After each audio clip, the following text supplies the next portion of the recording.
Salut les marques et les smarts et bienvenue au Supplément SmackDown, votre émission qui résume et analyse le show bleu de la WWE. Je suis IRM et aujourd'hui, comme à l'habitude, je suis accompagné de l'ami Giscal. Salut Giscal. Bonjour tout le monde, bonjour IRM. Ouais, nous sommes inséparables.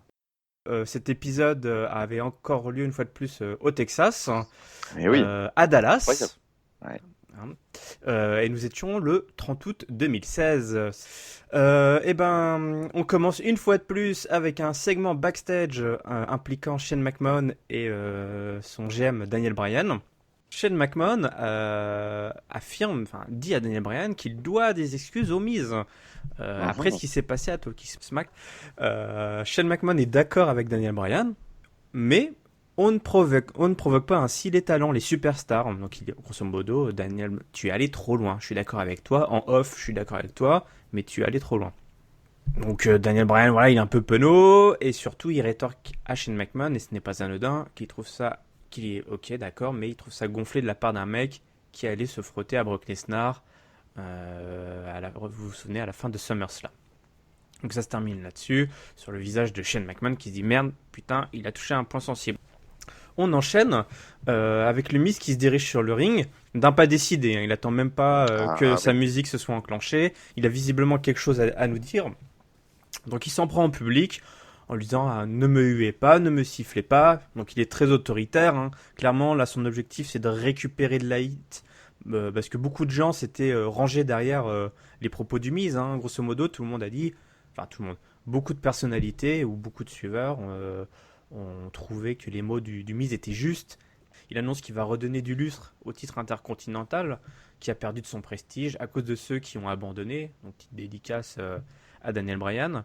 Il se défend, il défend sa cause. Il dit mais qui appelle-t-on là pour jouer les porte-paroles? Il faut aller sur les plateaux télé, apparaître dans les talk-shows, faire des pubs complètement nazes, aller à Hollywood pour tourner des films pour les studios WWE. Quand il faut interpréter un poulet frit, là, vous vous souvenez tous de la pub avec Dolph Ziggler, justement, qui a été Oui. diffusée de façon un peu étrange, je crois, la semaine dernière, ou à SummerSlam, je ne sais même plus, on s'en moque. Justement, Dolph Ziggler qui l'interrompt, la musique de Dolph Ziggler retentit ou pas, je ne sais plus, mais Dolph Ziggler arrive, il dit, mais tu sais pourquoi les gens te sifflent, mon bon vieux Miz? C'est parce que ce que tu veux, en réalité, c'est juste être célèbre. Donc là, tu as la chance de le prouver régulièrement que tu n'es pas un coward, tu n'as pas peur, que tu es quand même un catcheur, quoi, en ce modo. Mais tu ne le fais pas. En gros, tu te défiles tout le temps. Donc, Dolph Ziggler, qui C'est est ça. chaud, hein, chaud bouillant, ça n'arrête pas. Depuis quelques semaines, Ouais, ouais, il était. totalement chaud. Dit, tu veux le prouver ça aux fans, à Daniel Bryan, à ta femme, que voilà, tu n'es pas un lâche. Alors fais-le maintenant, sans arbitre, sans title shot, donc right now. Donc De Ziggler est chaud bouillant, grosso modo, il propose au Miz de s'en mettre sur la tronche, ouais, se battre pour Vraiment de se vrai, quoi. Pas battre. Ouais. d'arbitre, pas de title shot, on y va, quoi. On reste sur le ring quand même parce qu'il faut que les gens nous voient se mettre sur la tronche, Ouais. voilà, pas de fioriture. Mais le Miz, pour la faire court, n'ira jamais au combat. Voilà, mimant plusieurs fois le fait qu'il allait revenir, mais bon, vous connaissez ces séquences habituelles de heal qui font mine d'aller sur le ring et qui, en gros, partent en dit. Il ne l'a pas dit, mais l'idée c'est toujours, non, ce sera selon mes termes, quoi, grosso modo. Grosso modo, c'est ça. Mon bon Giscal, qu'as-tu pensé de cette gestion finalement de cet épisode entre Daniel Bryan et le Miz Hmm. et, Bah écoute, pour le moment, je suis un poil déçu.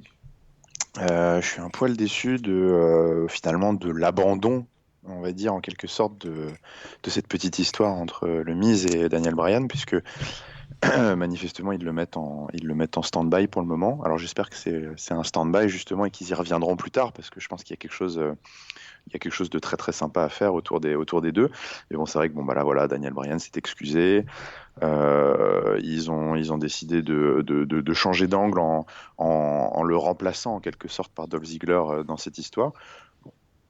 Donc de ce côté-là, je suis un peu déçu. Par contre, après, enfin, ça ouvre du coup une nouvelle rivalité que j'attendais moi personnellement depuis franchement des années. Je pense je dois pouvoir retrouver des articles sur les cahiers du catch où j'écrivais qu'un de ces quatre, le Miz et Dolph Ziggler auraient une feud, si possible, à WrestleMania, parce que je suis sûr qu'ils en sont capables, mais une grosse feud entre les deux, parce qu'il faut savoir quand même que ces deux-là sont copains comme cochons, hein. C'est vraiment, ils sont ultra potes, ils viennent tous les deux, si je dis pas de conneries, de Cleveland, Ohio. D'accord. Euh, Alors je précise juste, donc du coup, tu es le Paco Rabanne des cahiers du catch, puisque tu as vu cette rivalité arriver depuis des années. Non, ouais, mais à l'époque, c'est parce qu'il y avait des embryons de feu et je les voyais emporter ça loin et ça s'est jamais vraiment fait. Ils ont peut-être jamais vraiment eu la confiance du management pour se lancer dans un truc, un contrat un peu endiablé. Mais il se trouve que là, peut-être que la séparation des brands aujourd'hui fait que ce genre de rivalité est possible en mid-card. Et moi, j'y crois beaucoup parce ils sont tous les deux excellents au micro.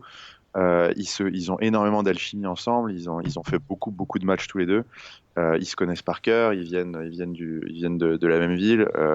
Je pense et puis ils sont très potes, donc je pense qu'ils peuvent vraiment faire quelque chose d'énorme. Donc je suis assez content de les voir se lancer dans cette rivalité. Euh, Alors juste, je te coupe, je suis assez étonné quand tu me dis que finalement ils n'ont jamais eu de rivalité l'un si, et si, l'autre. ils ont déjà eu Oui, des parce que petites rivalités, mais leurs chemins se sont croisés à plusieurs reprises, plusieurs notamment reprises. avec ce titre intercontinental qui n'est pas inconnu des deux, quoi. Non, mais sans jamais vraiment concrétiser, on va dire, D'accord. par une grosse histoire, hormis des séries de matchs un peu. Ils avaient fait pas mal de séries, je me rappelle, de matchs à accessoires pendant une période où c'était Ah, chaque semaine, il y avait des matchs à thème où ils s'affrontaient, des choses comme ça, des matchs c'est justement pas la de temps de rivalité rôle et qu'on tout. attendait, quoi. Là, on l'a enfin.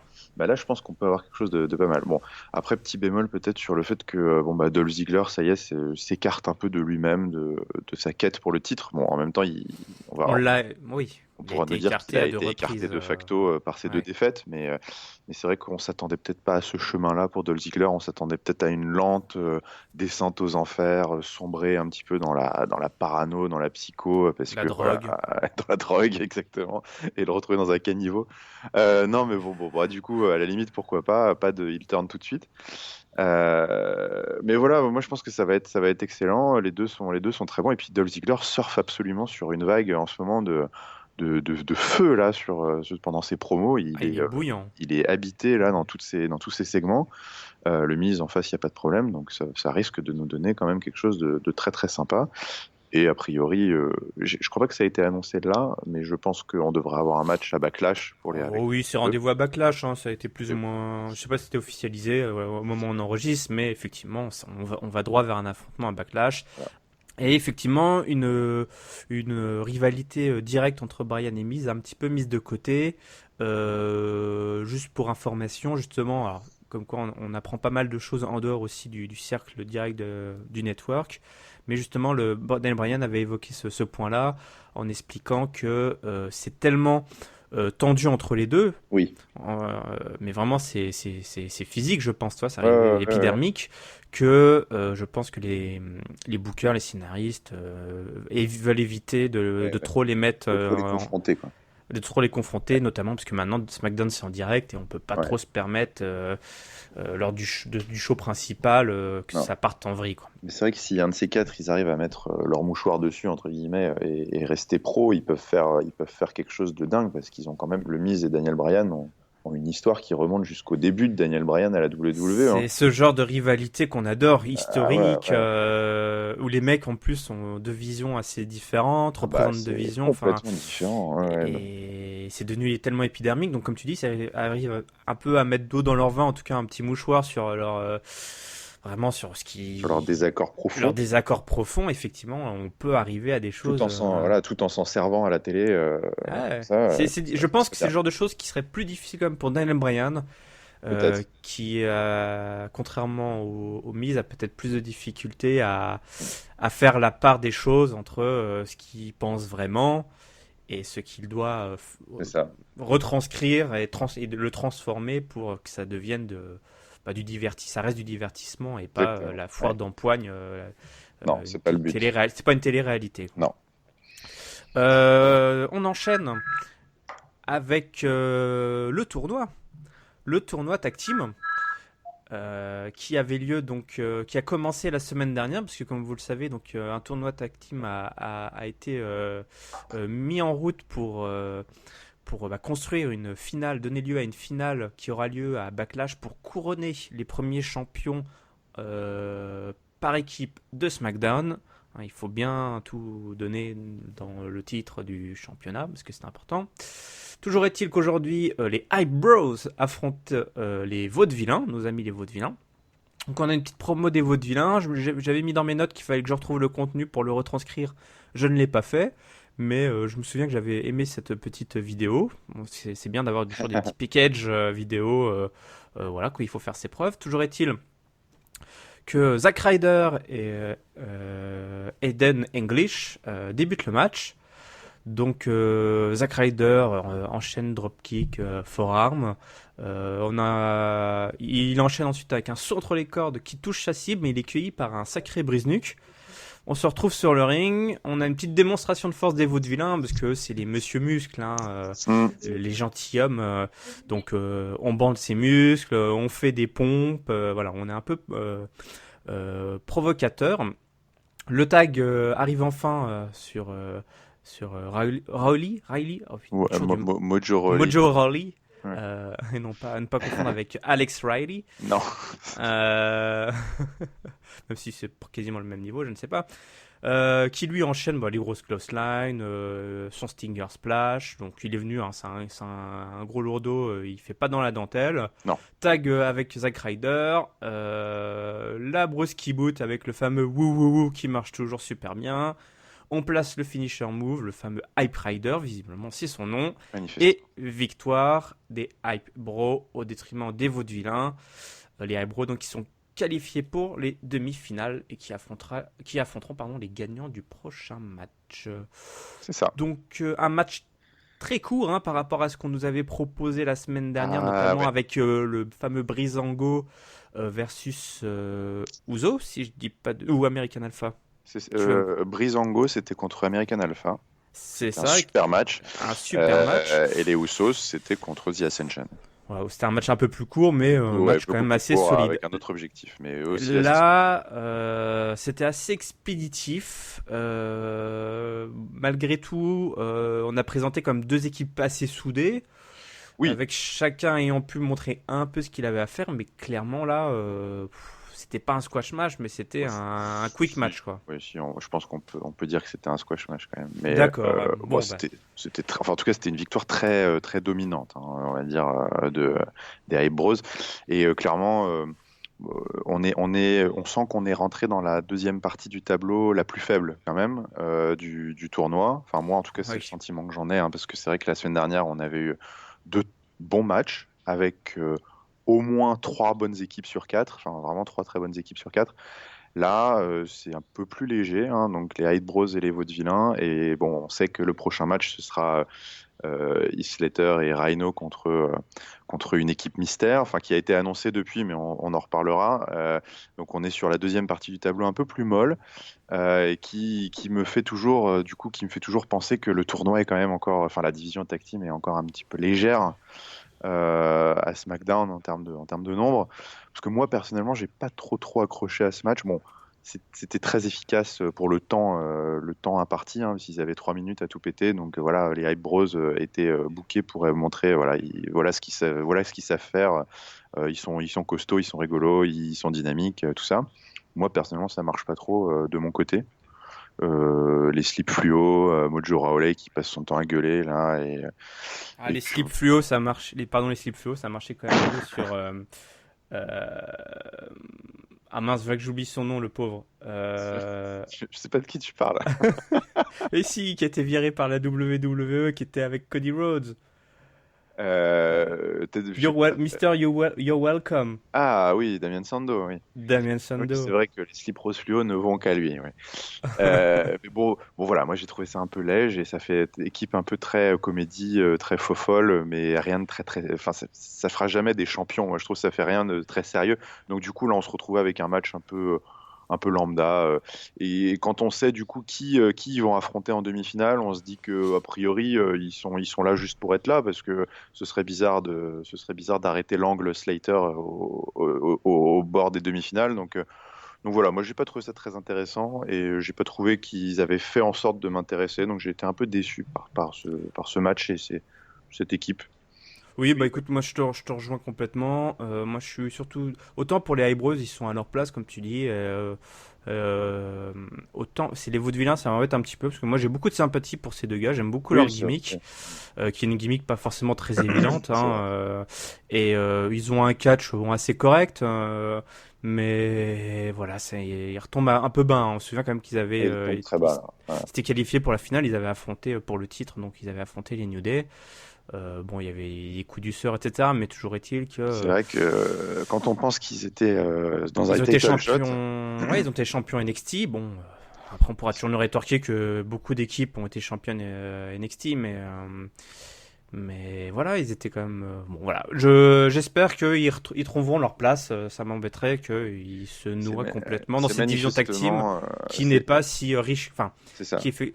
Enfin, il y a de la place pour eux aussi, quoi. Ouais, c'est un peu les vices des formats tournois. C'est-à-dire que bon, bah, il y a forcément, bah, il y a des vainqueurs, mais il y a aussi des perdants. Et c'est vrai que ceux qui perdent tôt dans le tournoi peuvent plus pâtir de ce type de défaite qu'une défaite, on va dire, classique dans un show Ouais. hebdomadaire sans forcément d'enjeu. Là, on se dit, bon, Oui. bah voilà, eux, ils sont sortis en quart, donc Et bon, bah, puis, en fait, contrairement, enfin, voilà, justement, comme tu disais la semaine dernière, bon, Breezango, ils ont perdu, mais ils ont ils ont perdu avec panache, quoi. Tu vois, avec panache. Donc voilà, ce qui n'a pas été le cas des Vaudevillains. On aurait aimé un match un peu plus loin, un peu plus solide. Franchement, les deux équipes ont un niveau tel que, bah, enfin, comment dire, il y aurait pu y avoir un affrontement plus serré entre les deux. Voilà, quand même, c'est ouais. pas voilà, c'est de la low card, mais bon.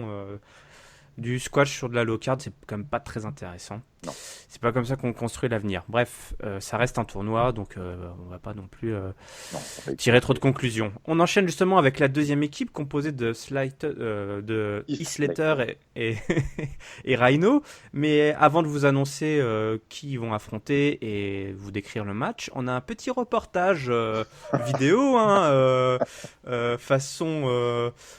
C'est pas Oh, bah, striptease, vous c'est souvenez-vous de genre, cette émission c'est en striptease, mode tellement vrai en ou mode j'imagine. voilà, vis ma vie de Clitus des Simpsons dans le bayou là, dans mon mobilhome.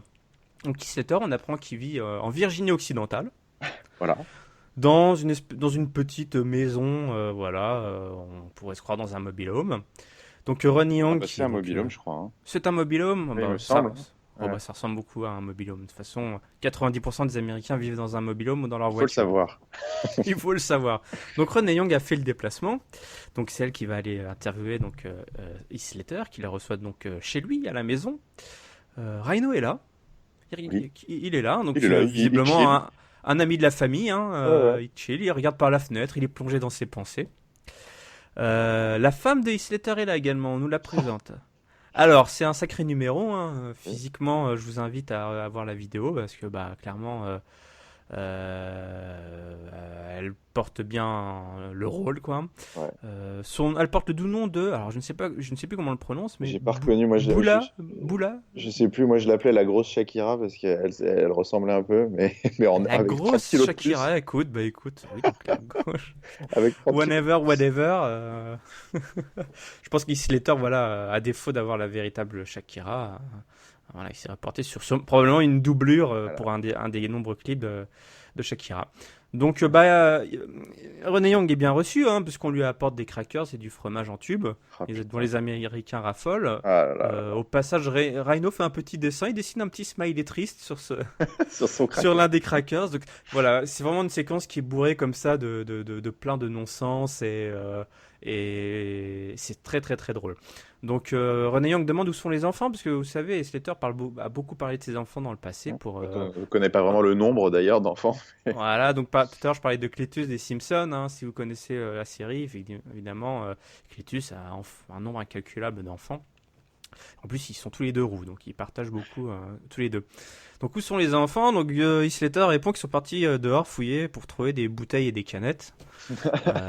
Voilà, donc c'est les occupations, hein, des gamins qui vivent dans des mobilhomes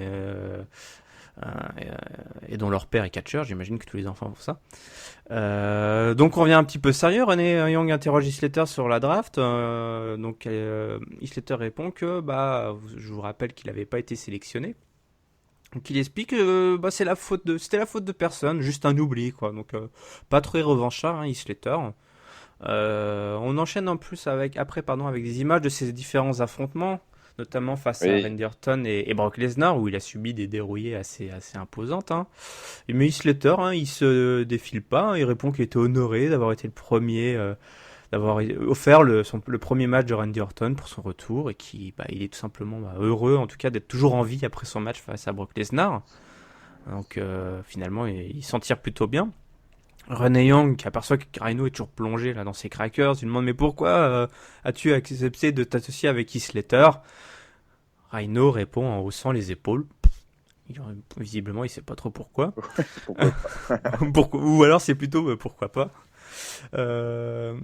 Heath Slater rétorque qu'aucun GM ne peut répondre à ses prétentions salariales visiblement, mais qui sont probablement très très hautes, hein, mais qui seront, donc lui et Rhino, les premiers champions tag team SmackDown. Donc ils ont quand même ces deux types qui vivent dans un mobil-home à trois, plus les enfants, mais qui ont de l'ambition. Et ça, c'est important. Bref, retour aux affaires, au business, retour au ring. Donc, arrivée de cette nouvelle équipe. Au passage, on remarque dans le public, je ne sais pas si tu as vu ça, Giscal, mais des pancartes Is Kids Ah non, j'ai pas vu ça. dans le public. Tu vois ces petites affiches Cesaro Oui, oui, Section? oui.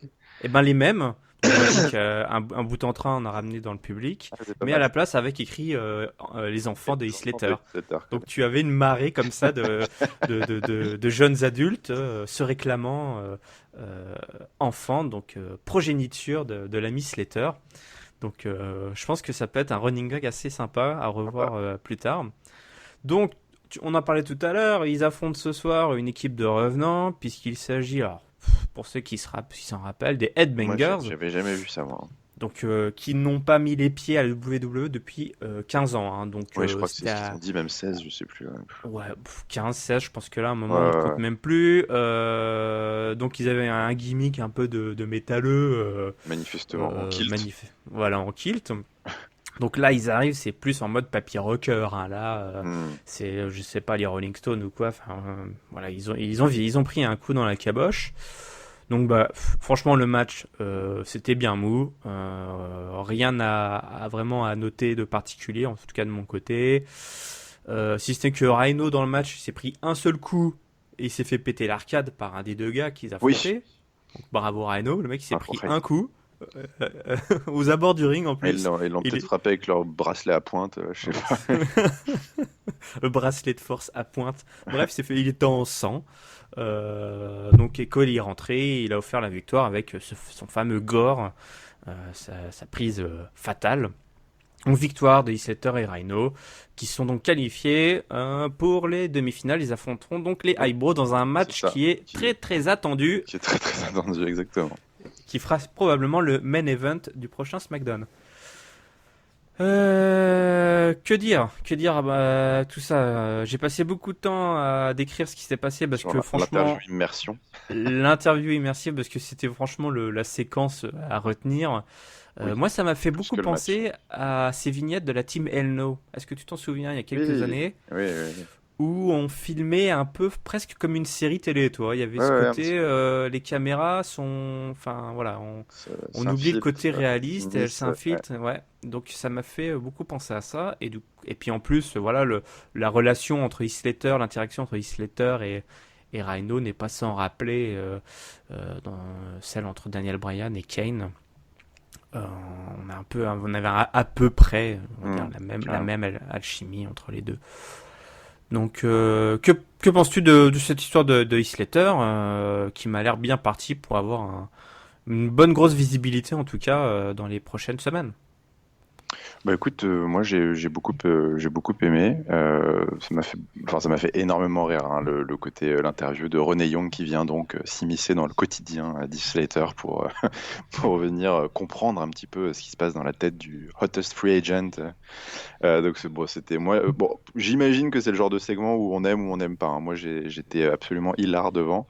Tout était drôle, le coup des crackers, la femme horrible qui était un cliché absolu de la rombière américaine du Middle East là, genre qui vit dans un mobil-home là, c'est exactement ça. Et puis tous les petits enfants qui jouent à ramasser des bouteilles. Enfin bref, c'était très marrant. Donc j'ai adoré. Et puis manifestement ça marche bien avec le public, l'équipe fonctionne bien. Au niveau du match, bon, il y a rien à dire. Par contre, le match était vraiment pas terrible. Et ça confirme le sentiment qu'on avait après le premier match, à savoir que bon, la première partie du tableau du tournoi, c'est les équipes sérieuses, on va dire. La deuxième Ouais, partie, c'est à gauche les équipes sérieuses, à droite à les droite, équipes pas sérieuses, quoi. c'est Les rigolos. voilà, c'est la comédie. On sent que tout le bas du tableau est axé autour de cet angle finalement de Isletter. Donc ça devrait continuer en demi-finale. Je pense qu'ils vont gagner. Et puis bah, après, il faudra voir. Et donc rendez-vous à Backlash pour Isletter. Oh oui, moi C'est... je pense. Ouais, ouais. Je pense. Après, voilà, à mon avis, il n'est pas impossible que tout cet angle aboutisse jusqu'à vraiment une victoire effective du tournoi. Je pense que ça va dépendre dans les semaines, enfin déjà cette semaine à jouer pour lui, et la semaine prochaine, il faudra voir aussi finalement la réaction du public aussi. Je pense, à mon avis, si la WWE voit que le public accroche vraiment énormément à cette équipe, il n'est pas du tout impossible qu'il les fasse gagner. Et puis qui développe un angle autour de cette équipe après pour les inclure dans le roster. Après, s'il voit que ça marche un peu moins bien avec Rhino, je pense qu'ils doivent avoir deux plans et puis ils lâcheront Rhino et puis ils referont quelque chose d'autre autour de Slater en mode free agent pour trouver une autre porte d'entrée dans l'émission, mais ils trouveront quelque chose d'autre. Mais je trouve ça assez marrant. Donc s'ils deviennent suffisamment over, ça peut être assez drôle. Après, bon, c'est toujours le même truc, c'est est-ce qu'on sacrifie le premier champion de l'histoire des Tag Team SmackDown sur l'autel de la comédie, je sais pas. Bah, on l'a bien fait avec le titre Universal Championship à Raw. Oui, oui. Donc bon, à voir, mais je pense que c'est possible. Donc c'est bon, moi j'aime bien, c'est assez drôle. Après voilà, faut aimer l'humour. Mais je trouve que c'est plutôt bien fait et ça prend pas trop de place dans l'émission. Ça va, le match était court. Voilà. Donc, Ça- bah, justement, on va continuer, excuse-moi Jessica de te couper, mais on va continuer sur le registre de l'humour, parce que visiblement t'aimes bien rigoler, avec une séquence backstage entre AJ Styles et Apollo Crews. Donc AJ Styles, euh, qui porte toujours son bandeau dans les cheveux. Donc, est-ce que c'est le bandeau de John Cena? Je ne me souviens plus. Toujours. Toujours, hein, donc Ouais. tel un trophée. Donc, Ouais, vraiment, ça commence à m'agacer, bah, je pense qu'il ne fait ça que pour te provoquer. je pense. Donc là, il a vraiment une tête. On parle de la fameuse soccer mom. Ah bah là, on en est plus, dedans. Hein. ah là là, c'est un mélange entre la soccer mom, donc la maman de footeux, et un joueur de tennis des années Des années 80. 80-90. Voilà. Donc toujours est-il que AJ Styles croise Apollo Crews backstage, euh, qui donc lui épelle son nom, hein, Apollo Crews. Donc Apollo Crews lui dit que ça s'écrit CREWS, et il se fait écharrier par AJ Styles, qui lui rappelle sa catchphrase en disant qu'il est the face qui runs the place, et donc il en profite pour épeler place, Ouais. Place. Donc petite pique, et on capitalise vachement sur la petite bourde donc de Daniel Bryan d'il y a quelques semaines.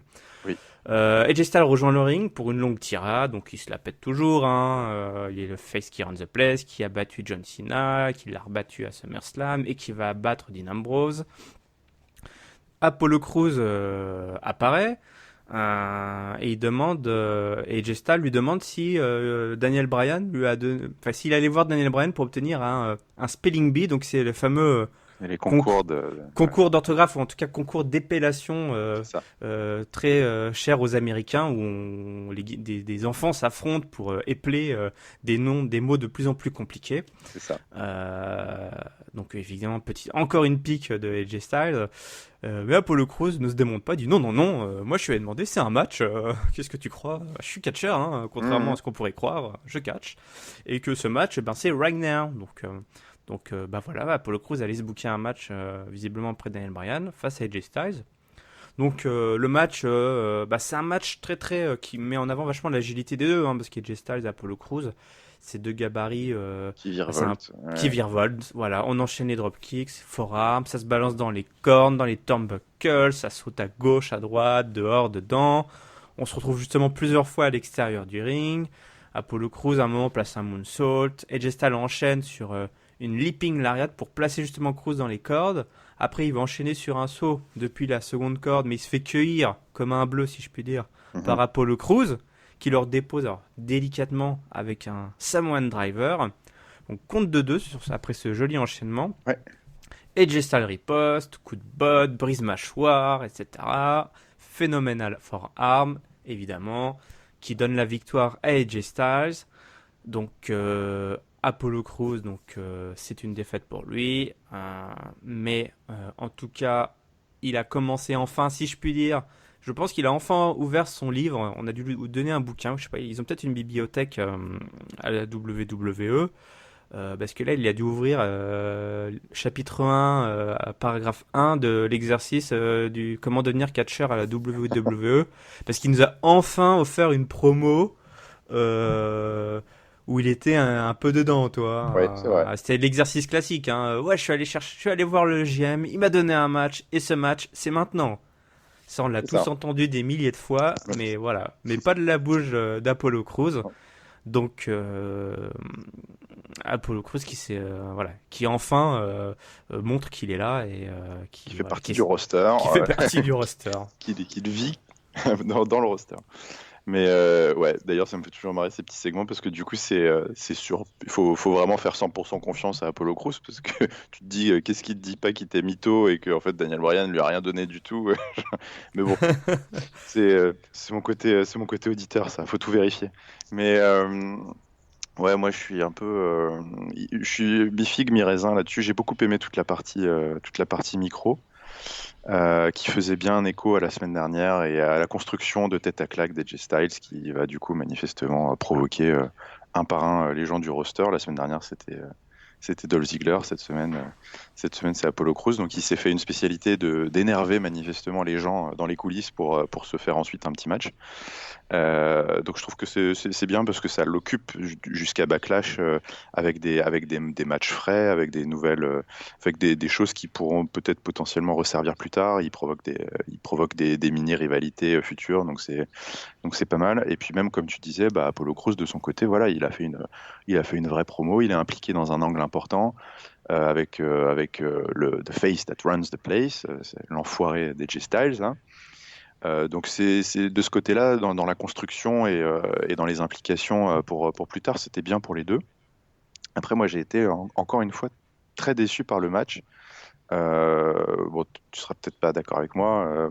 Moi, j'ai trouvé que je crois que j'ai lu ça je me souviens plus, j'ai peut-être lu ça sur 411, il me semble, mais j'avais bien aimé la comparaison de ce match-là avec le Jericho Neville de Raw. Parce qu'on avait un petit peu la même opposition de style, un mec très très établi, très expérimenté contre un jeune qui cherche à faire ses preuves. Et je trouve que cet exercice avait été beaucoup beaucoup beaucoup mieux réussi à Raw que là ce soir, où je trouve que Apollo Crews avait une opportunité vraiment, une grosse opportunité de se montrer et un petit peu passé à côté avec un match finalement assez quelconque où il s'est pas forcément mis plus en valeur qu'autre chose, et c'est dommage parce que des matchs de très haut profil comme ça, en milieu d'émission, il en aura peut-être pas 36, donc c'était quand même une C'est-à-dire qu'il chance. n'a pas saisi une occasion Voilà, moi assez je trouve qu'il quasiment a, presque unique c'est ça, je trouve ouais. qu'il a pas saisi la balle au bon de faire un gros match contre un mec qui est quand même spécialiste pour sortir des Hmm. très gros matchs contre n'importe qui. J'ai trouvé ça un petit peu léger. Parce que voilà, c'est typiquement le genre de match où le public, voilà, il a toute l'attention du public parce qu'il y a AJ Styles dans le ring. Donc c'est le moment de faire tout péter, de se montrer comme une star. Évidemment qu'il allait perdre, c'était sûr. Mais voilà, j'ai trouvé que c'était un petit peu terne comme prestation et que c'était dommage parce que je me dis qu'il en aura peut-être pas non plus 36.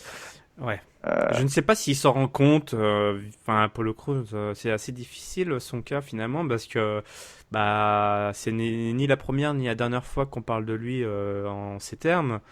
Effectivement, où c'est un catcheur qui a beaucoup de talent d'un point de vue technique, qui a un gabarit assez particulier, mais après, dès qu'il faut sortir du match d'entraînement, quasiment, on retient pas grand-chose. Là, il a essayé quelque chose un petit peu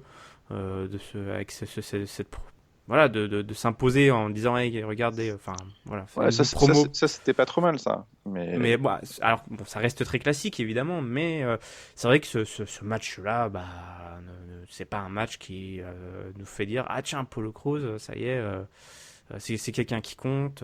Non, voilà, et puis même quand il avait eu son title shot contre le Miz pour le titre intercontinental, c'était relativement terne et quelconque aussi. Donc on va dire que ça fait deux gros coups. Est-ce qu'il en aura un troisième? Je sais pas, faudra voir, mais c'était un peu dommage. Voilà, moi je trouve que c'était vraiment dommage. C'était une belle occasion. Bon alors en tout cas, un qui maîtrise peut-être un peu plus les promos, quoi qu'on en dise par rapport à son contenu, c'est Bray Wyatt, Ah, puisque Bray Wyatt nous a promis. Alors j'ai beaucoup aimé un sermon pour un serpent. oui, C'était serment, le titre de la c'est séquence. ça. Donc c'est un titre de bouquin, je ne sais pas, un Ah oui, bah, polar. Moi, je suis tout de suite allé voir sur le shop de la WWE pour voir si on pouvait pas commander le livre, mais il n'est pas encore disponible. non, pas encore. Il n'existe pas du tout en fait, mais il reste à écrire. Bray Wyatt donc arrive sans son chapeau, mais avec sa musique et ses lumières éteintes et sa petite lanterne. Donc il déclame qu'il n'a pas peur des serpents. Bon, évidemment, il s'adresse en tout cas, il fait référence à Randy Orton, hein. Puis tous les deux sont entrés en rivalité. Qu'il n'a pas peur des monstres, il n'a peur de personne, que c'est lui, je suis la peur, dit-il. Orton n'est pas cette espèce de serpent mythologique qu'on pourrait croire. C'est un homme qui croit avoir du venin en lui. Euh, et c'est surtout un homme blessé après son fameux match, vous vous souvenez, face à Brock Lesnar. Hein, Mhm, et c'est ça qui plaît à Bray Wyatt, hein, visiblement. c'est ça. Randy Orton est blessé, il est malade. Donc il est Et, humain. il est humain et Bray Wyatt donc, veut le soigner, il veut s'occuper de lui. Interruption de Randy Orton qui s'adresse à Bray Wyatt qui lui dit écoute, moi j'ai effectivement j'ai les voix dans la tête, mais là ce que les voix me disent te concernant, c'est mais pour qui il se prend ce type quoi. C'est ça. Donc on a toujours Randy Orton qui joue beaucoup avec ce gimmick de voix dans sa tête.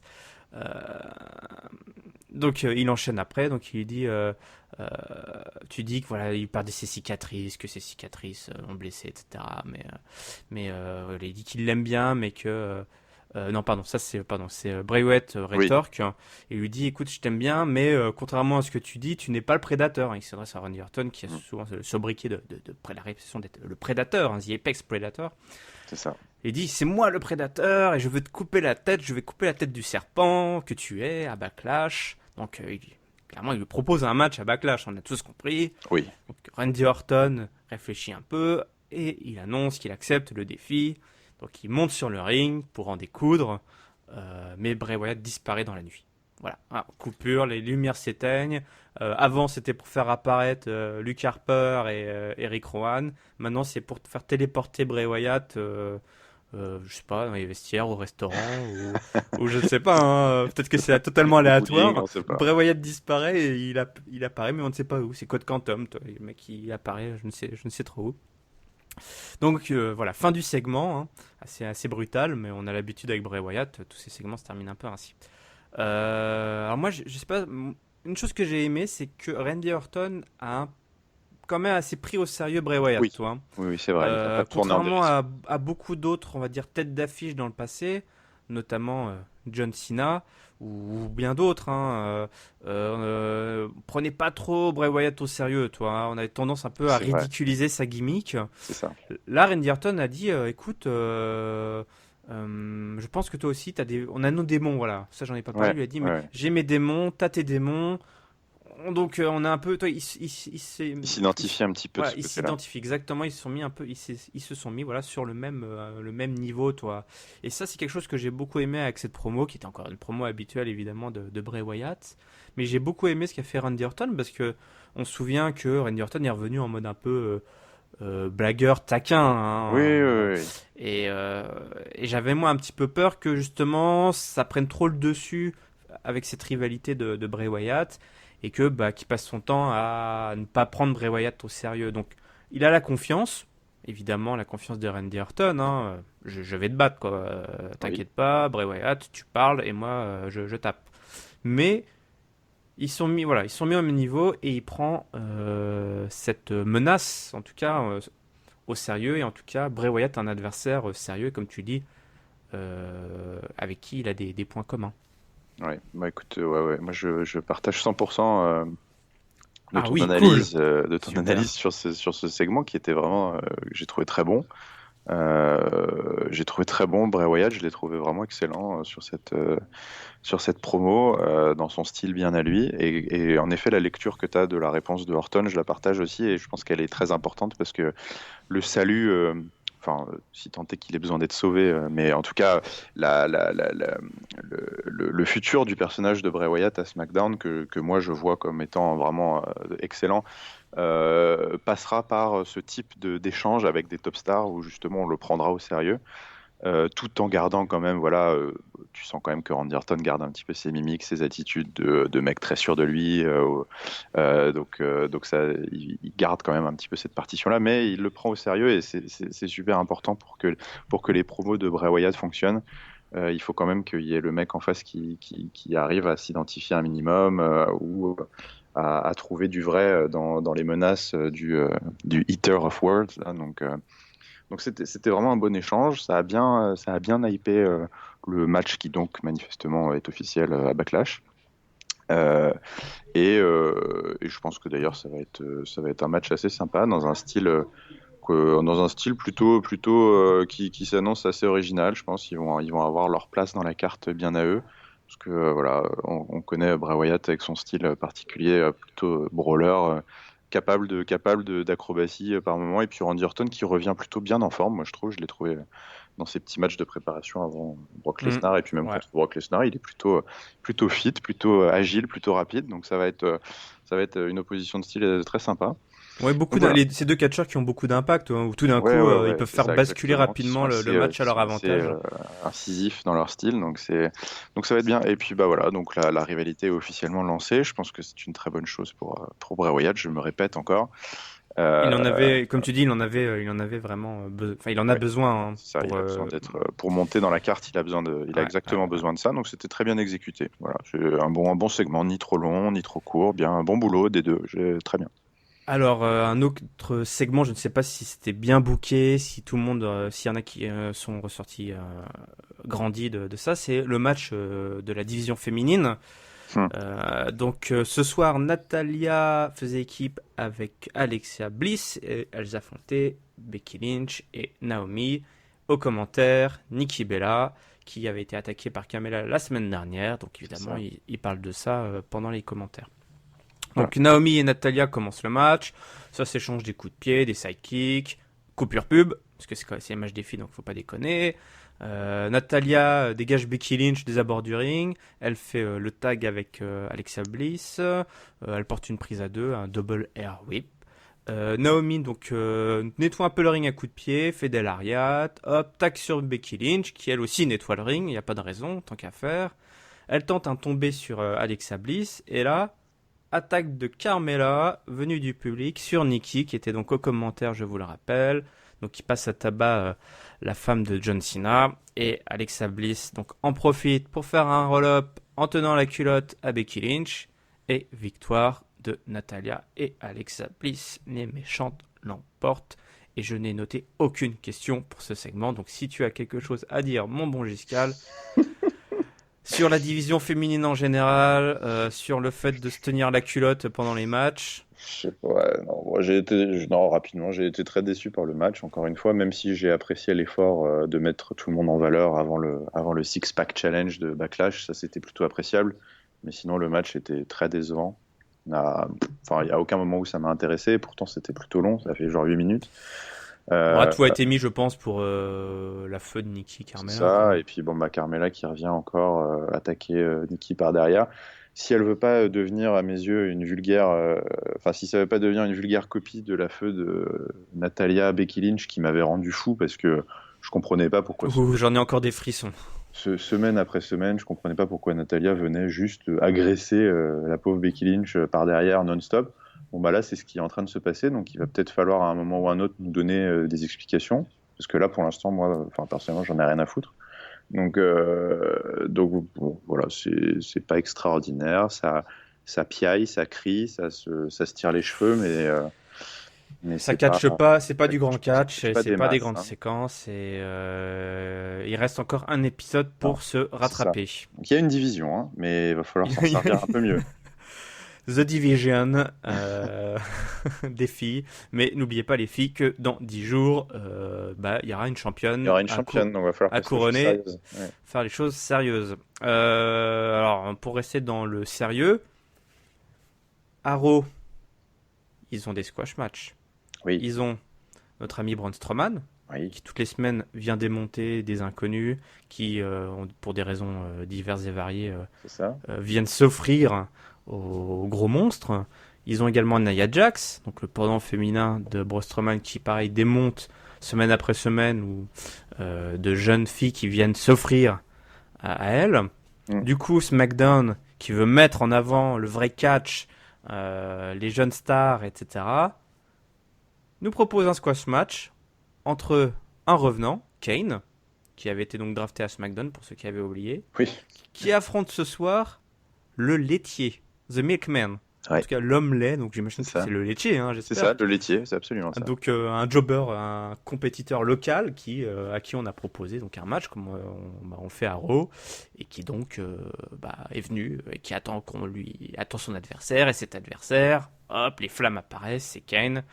Donc Kane qui arrive, hop, il porte sa prise de finition là, sa prise de finition. On s'en fout du nom, on s'en fout de Kane, on s'en fout de cette séquence. On enchaîne avec le main event. Nous, on n'en veut pas du Jobber World dans notre Non, émission, non, merde. non, là on avait atteint le point le plus bas du show là. C'était. Aïe, aïe, aïe. Donc on essaie en tout cas de repartir dans l'autre sens, si je puis dire. On ne pouvait que monter après ça. On pouvait que monter, même si là, ça va être un peu difficile. En tout cas, bref, Dean Ambrose affronté ce soir Baron Corbin. Baron Oui. Corbin qui est donc effectivement toujours là, hein, visiblement. C'était un peu l'épisode aussi de certains revenants, de deux gars qu'on voyait plus trop. AJ Styles évidemment est au commentaire pour commenter le match Forcément. de son copain Dean Ambrose. Donc le match commence avec des headlocks de Fenias. Baron Corbin place un coup d'épaule de Fenias. Ambrose reprend le dessus avec une clothesline de Fenias. Flying crossbody de Ambrose, cette grosse Fenias. On se retrouve en dehors du ring avec les deux Fenias. Tête de Corbin qui atterrit sur la table des commentateurs. Un stunner de Ambrose, mais un stunner de Fenias quand même. Corbin reprend le momentum avec un dropkick. Estio et compte de 2 d'un arbitre qui c'était sûrement une grosse feignasse, hein, j'en sais Oui, rien. je pense. Oui, je pense. Donc là, les lariats versus les forearms, ça se met sur la tronche. Suicide dive de Ambrose, suivi du fameux deep six de Corbin. Alors, feignasse, mais c'était joli, il Oui. faut le dire. C'est Il faut une quand même le jolie dire. prise. Voilà. On se retrouve dehors. Donc, AJ Styles quitte la table des commentateurs. Il vient chauffer Corbin. Ambrose pousse Corbin qui pousse AJ Styles. Les deux se retrouvent quand même sur le ring. Les deux adversaires se trouvent sur le ring. AJ monte sur le ring également. Il plante un coup de genou. Alors, il me semble dans Baron Corbin. C'est ça. Mais je vais te dire pourquoi je dis ça. Parce que ça provoque la DQ. Oui. Dans les disqualifications. Et alors, moi, du coup, dans ma tête, c'est victoire De Baron Corbin. de Baron Corbin. On est d'accord. Oui, Ce que oui. j'ai vu sur un autre site, c'était mis victoire de Dean Ambrose par DQ. Mais je pense qu'ils se sont trompés. Oui, je C'était pense aussi. un mauvais site internet. Oui. www.com, quelque Ah oui, chose non, comme c'est ça. un très mauvais site internet. Ça. Donc après le match, Ambrose s'en prend forcément à AJ Styles. Donc les deux se mettent sur la gueule. Ça passe sur la table des commentateurs. Ça se met sur la tronche. Baron Corbin revient, il attaque Dean Ambrose par derrière. Corbin balance Ambrose donc sur le ring. Ambrose le cueille avec son Dirty Deeds.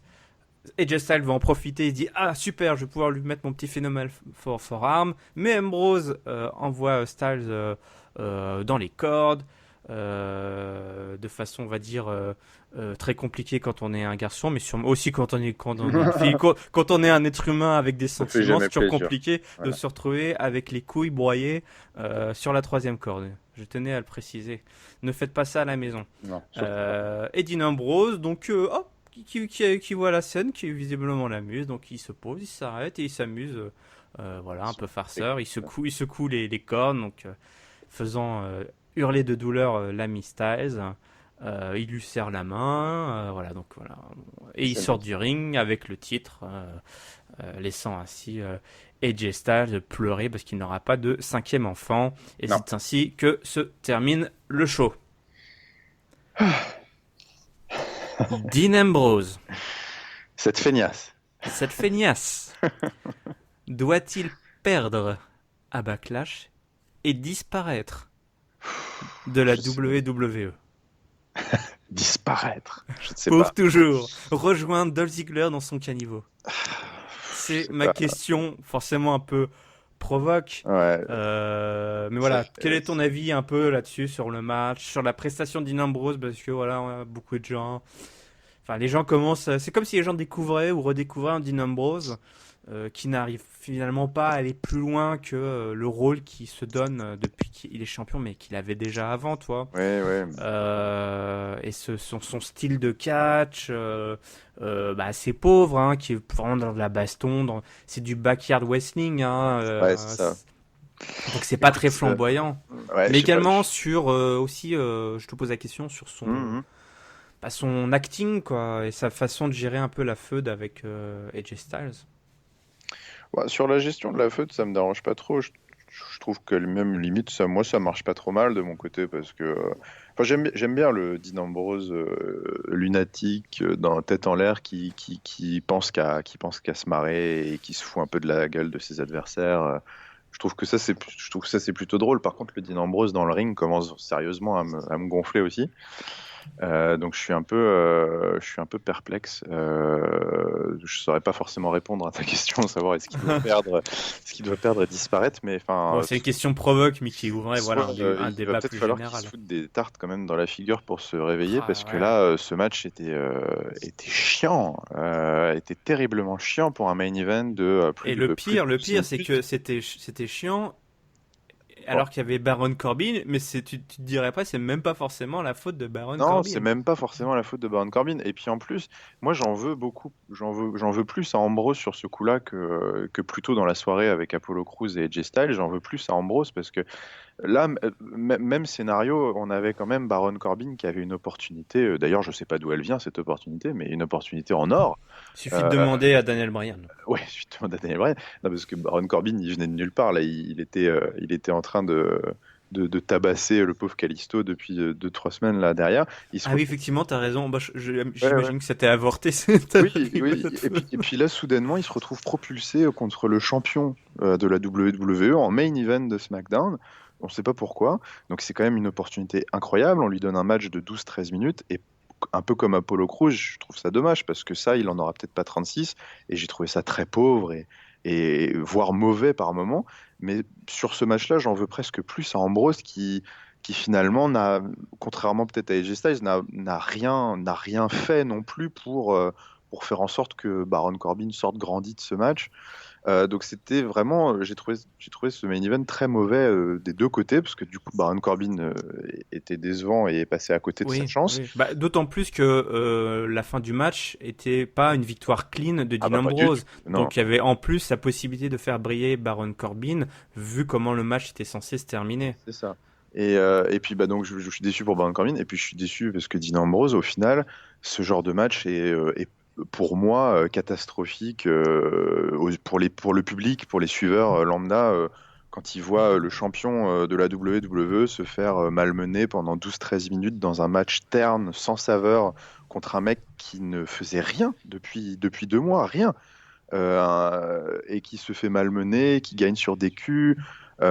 C'est pas bon. Enfin, là, Dean Ambrose, il ne sort pas du tout comme un champion de ce match, sous prétexte qu'il a cassé les robignoles de AJ Styles sur une corde. Donc j'ai trouvé ça mauvais dans l'écriture, mauvais dans l'exécution. Je suis pas du tout convaincu de cette direction qu'ils prennent là. Enfin, je sais pas si c'est une direction ou si c'est Dean Ambrose qui gâche un peu les segments dans lesquels il apparaît. Mais voilà, j'ai pas été convaincu et je suis enfin même pas convaincu. J'étais déçu par tout cet enchaînement où finalement le seul qui sortait pas trop mal, bah, c'était encore AJ Styles parce qu'il avait été super marrant aux commentaires. Et d'ailleurs, il avait AJ Styles, s'il y en a un qui a mis over Baron Corbin, c'est AJ Styles, parce qu'au micro, pendant les commentaires, il a pas arrêté de dire que Baron Corbin était quelqu'un de super dangereux, pour telle raison et tout. Ah oui. Bon, par contre, on l'a pas forcément ressenti dans le ring. Ça, après, la faute à qui, bon, je sais pas. Mais voilà. Bon, donc voilà, je suis très, très, très perplexe. Moi, quand on me propose des segments comme ça, je me dis que, enfin, il faudrait mieux que AJ Styles prenne le titre, parce que là, il est au sommet là il est au sommet de ce qu'il peut faire. AJ Styles, il est au top. Il sort de matchs absolument dingue. Ça y est, il a chopé son personnage de tête à claque ultime. Enfin, moi, j'ai jamais eu autant envie de. Alors, c'est peut-être parce qu'il a battu John Cena et qu'il se balade avec le petit bandeau, mais moi, j'ai jamais eu Je autant pense que envie ça de claquer contribue un quelqu'un. peu. J'ai jamais eu autant envie de claquer quelqu'un que lui depuis plusieurs mois. Donc, il est Ah ben il est vraiment. à l'aise, hein. Ah Vraiment oui, il est là, Just super à Styles. l'aise. C'est génial. Donc voilà, c'est lui le top heel. Il est au top du catchesque, au top de son personnage. Ce serait le bon moment de prendre le titre à quelqu'un qui, par contre, est en perte de vitesse claire. Enfin, là, c'est Et évident. toi, je viens juste d'avoir une image, tu disais, voilà, il est en haut de la montagne, AJ Styles. Bah, je pense, voilà, c'est ça. Il va avoir son match avec Backlash. Et partons du principe qu'il gagne la ceinture. Bon, si c'est pas là, ce sera peut-être une autre fois. Mais Hmm. c'est comme si le prétendant, donc le contender, se baissait pour prendre la ceinture Ah bah, au champion. c'est vraiment Tu vois là, cette image, tu on vas est. pas décrocher la ceinture Non, je en suis haut, d'accord. c'est une espèce de ladder match à l'envers quoi. On Il est faut dans aller, un, faut aller tout faut creuser pour aller chercher la ceinture. on est C'est dans un terrible. cas, on est dans un cas assez rare où en effet le challenger est présenté comme, je trouve, moi, beaucoup plus impressionnant et beaucoup plus fort que le champion. Ouais, ouais. Je suis assez d'accord. Donc du coup, pour moi, Jay Styles est clairement favori dans 10 jours à Backlash. Et puis bon, bah, si jamais ça peut aboutir au 16e titre de champion de John Cena quand il reviendra, ça me va bien. Ah là là, encore mieux. Paco Rabanne, il est là. On enchaîne, du coup on va conclure ce numéro avec notre note et le fameux top et flop qui constitue donc le fameux mot de la fin. Donc Giscal, ta note, ton top et ton flop s'il te plaît. Bah, écoute, pour ma note, ça va être une de mes pires, hein, parce que je vais mettre 2,5. C'est quand même la moyenne. Je vais mettre la moyenne Ouais. parce que de manière générale, au micro et pour vendre Backlash, c'était plutôt un bon épisode, on va dire. Tout a avancé et les segments micro étaient plutôt bons, voire excellents. Par contre, dans le ring, c'était vraiment d'une pauvreté terrible cette semaine. Et mon top, ça va être enfin le segment micro sans surprise, hein, Miz Ziegler en ouverture qui était vraiment excellent et mon flop, on l'a passé très vite fait, mais à un moment, je me suis vraiment tapé ma tête contre l'écran quand j'ai vu Gary the Milkman Milliman, là, je sais pas quoi là. Bah écoute, moi pour la note, je suis assez mitigé aussi, donc allez, je vais mettre un 2,25. Ah, pas sous la Ouais. moyenne, aïe aïe aïe. Ouais, ouais, ouais. C'est vraiment là, c'est en discutant, je me rends compte quand Hmm, même que c'était pas terrible. Il y avait beaucoup, beaucoup de mauvaises choses, dont certaines qui sont des mauvaises choses depuis plusieurs semaines. ouais, Et il y a un moment, il faut sanctionner que ça revient, que ce soit la division féminine ou Dean Ambrose qui sortent pas les doigts du cul. c'est vrai. Mon top, bah moi c'est Heath Slater, hein, toute cette séquence formidable. Il mérite. J'ai kiffé, il mériterait mes deux tops. Et mon flop, j'ai pas trop envie de tirer sur l'ambulance avec Dean Ambrose, donc je vais parler des vaudevillains. Voilà, mon flop c'est les Ouais, vaudevillains. C'est le genre de gars que je préférais mettre dans mon top, mais malheureusement je mets dans le malheureusement, flop voilà. quoi. On n'a pas le choix. Bon, c'est ainsi que se termine ce numéro donc du supplément SmackDown. Et ben, je te remercie, hein, Giscal, d'avoir Merci, partagé comme toujours, c'est ton toujours un plaisir. ressenti sur le show bleu. Dans 10 jours, c'est Backlash, donc le premier pay-per-view entièrement dédié à SmackDown. Entre-temps, on aura donc le fameux Go Home Show C'est ça. qui j'espère va un petit Relever un peu peu. nous relever le niveau un peu partout parce qu'il y a des trucs très bien, d'autres qui ont besoin vraiment d'un coup de boost. On y croit, on y croit, on y croit. Moi, il n'y a pas de raison, c'est SmackDown, hein, merde quoi. Et je vous invite donc à nous suivre toujours hein, sur YouTube, iTunes et PodCloud.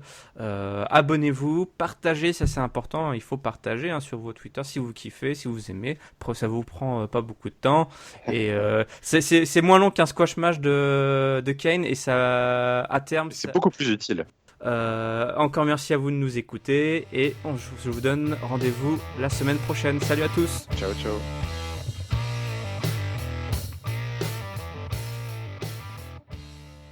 Toujours au bord de ta piscine là? Presque, ouais, je suis pas très loin. Elle est à 10 mètres.